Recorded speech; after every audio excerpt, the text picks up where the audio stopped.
Tonight, Streetcar supporters say they have 125 million reasons to keep the project alive. $125 million is what the people overseeing the project now say it would cost to put on the brakes. It's a number Cincinnati's mayor-elect doesn't buy. Local 12's Angenette Levy is live along Elm Street in Over the Rhine with why one woman says she's ready to go to court to keep the project moving forward. Angenette?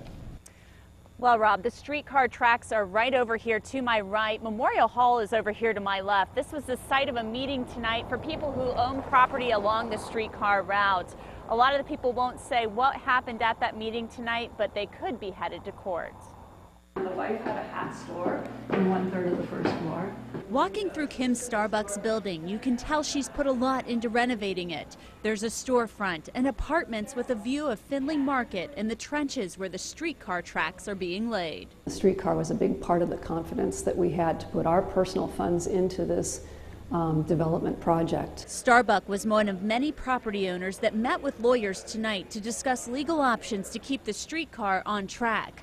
This, as project manager John Deatrick revealed, it would cost between $108 million and $125 million to cancel it. The city's already spent nearly $33 million on the project, and there could be $47 million in so-called closeout costs.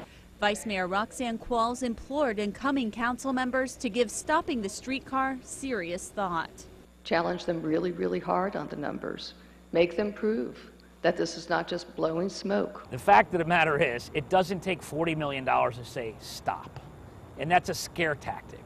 Mayor-Elect John Cranley disputed the numbers, saying they were put together by people who are biased. The level at which that these folks are spending money, $50,000 a day, talking about adding night shifts, shows an unprecedented contempt for the voters and for the voice of the voters. Meanwhile, at Kim Starbuck's Crown Building, she's ready to fight the city in court if need be. We feel that the city is not just walking away from something good for everyone, but it's very personal to our investment. Now, streetcar project manager John Deatrick says that the streetcar project itself is on budget and on time. Council members who support the project say when you really crunch these numbers and compare them, it makes a lot more sense to just finish this project and have the streetcar up and running. But Mayor-elect John Cranley says that it's going to cost at least $4 million a year, if not more, to operate it. So really this battle continues tonight, and it is not the last we've heard of it.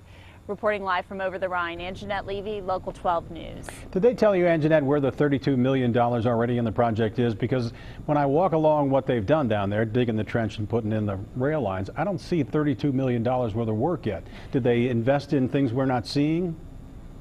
You know, Rob, I would really have to go through that PowerPoint project again, but I don't know if they're just talking about the cost of paying people to do the work along with the work that they're doing here, laying the tracks. We'd really have to go through that PowerPoint again to really look at that. But they say they've spent $32.8 million to date. Angenette, thanks very much. Mayor-elect Cranley plans to announce the creation of a task force to study alternatives to the streetcar in the next couple of weeks. If you'd like to read the entire report presented to council today, log on to local12.com, click on the red Get It button.